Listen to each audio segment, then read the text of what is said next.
We are stood on the precipice of a national tragedy.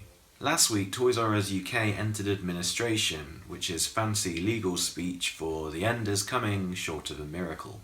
What was for many a childhood institution is currently travelling towards its demise as a retailer. Stores are currently encouragingly busy with people because of the markdowns taking place, either as people search for a bargain or maybe to support the brand that they grew up with. And of all the shocking store closures that I can remember of the last decade, like Borders, Woolworths, Blockbuster, BHS, I think this one has got me the most. Toys R Us has been an institution for people for a number of decades now. It's certainly been there throughout my entire life. It's kind of a toy haven. Nowhere can match it. Many have tried. I remember Children's World. Smith's is probably the most comparable thing to it now, having come over from Ireland, but they're quite content with stores roughly half the size. And the experience in a smaller store isn't as satisfying. There's a toy store near me where you just feel like you're in the way, no matter what bit of it you're in. You don't feel like that in Toys R Us. It's a nice place to be. Toys R Us was where you wanted to be as a kid. So much so that major prizes on children's TV channels usually revolved around a timed trolley dash around your local store. Now I unfortunately never won one, but you can bet that I'd mentally mapped out my route should the day have come where I had. This was my childhood base, the Power Rangers aisle, or at least the Power Rangers part of the aisle. It never really moved location and I returned to it often. Even during the seasons where I wasn't into the show, I would return to this aisle and I would still find them there. Reliably present, like clockwork. So this video is pretty much from my experience as a Power Rangers fan, but do feel free to chime in if you have any of your own experiences with different toy lines. I did spend most of my childhood believing that if it wasn't in Toys R Us, it simply didn't exist. As I grew up though, that became less and less true. That was caused by the internet, where an explosive expanse of products had just become available, to which Toys R Us was very slow to adapt.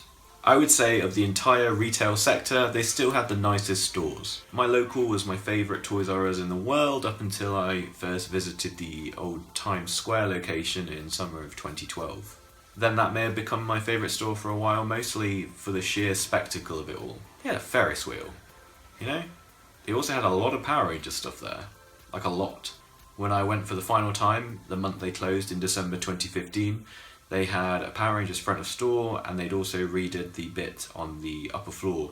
It had a new wall art mural, and it probably had the largest selection of Power Rangers toys I'd ever seen in one place, at least at retail. Obviously when that location closed down, I reverted back to my local as my favourite store, though I was now painfully aware of how underserved our stores were compared to the US version of the chain. Because over the years our Toys R Us just stopped playing properly. The gears started to turn much more slowly. I was finding more products were available stateside, and for a while I was able to import these directly, up until Toys R Us America stopped doing international shipping, which was very disappointing. Every purchase I've made from UK Toys R Us in the last 2 years has involved either some grand road trip to a far off store, or involved getting things shipped in from far off stores, to which the staff have always been really accommodating, which I've always really appreciated.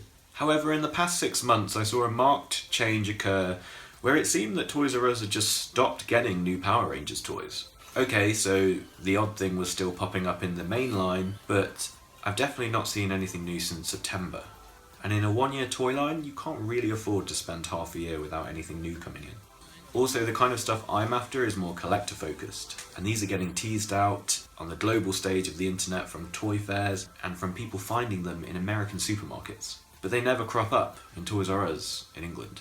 Despite having been the first place in the UK to buy the legacy toy line in the Morpher and the Megazord back in 2013, it's now practically stopped being a possibility that you'll even find any legacy stuff here. Some stores are still selling the Tommy Green White Ranger communicator, but I remember buying that in October of 2016. We're nearly a year and a half past that now, and that's still the final legacy product they got in.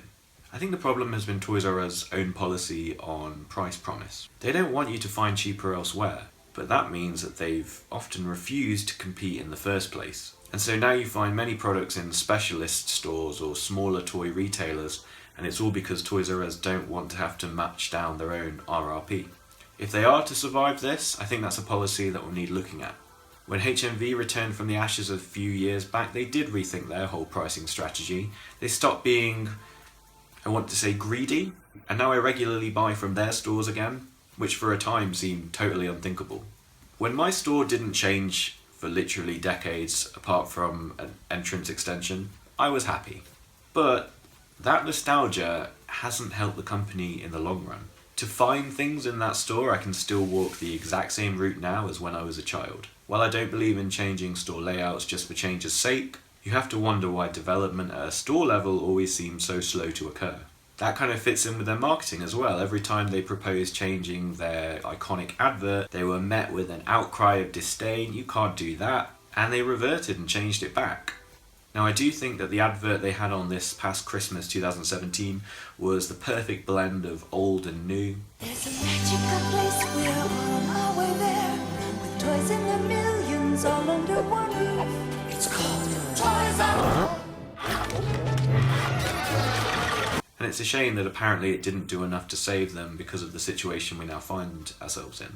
I really do hope that some sort of miracle occurs, like when HMV petered on the brink a few years back, and I hope we aren't just banished away to the internet for the big things, or to smaller toy shops for the little things. But if I think whoever does take on the challenge of Toys R Us UK, if in fact someone does, they'll need to think long and hard about what was broken in the current model, and how they can fix it for the future. For a child though, this place was a pure oasis of joy that I think everyone deserves access to. There's not a lot of joyful places in the world that appear in almost every town, and Toys R Us really fulfilled that.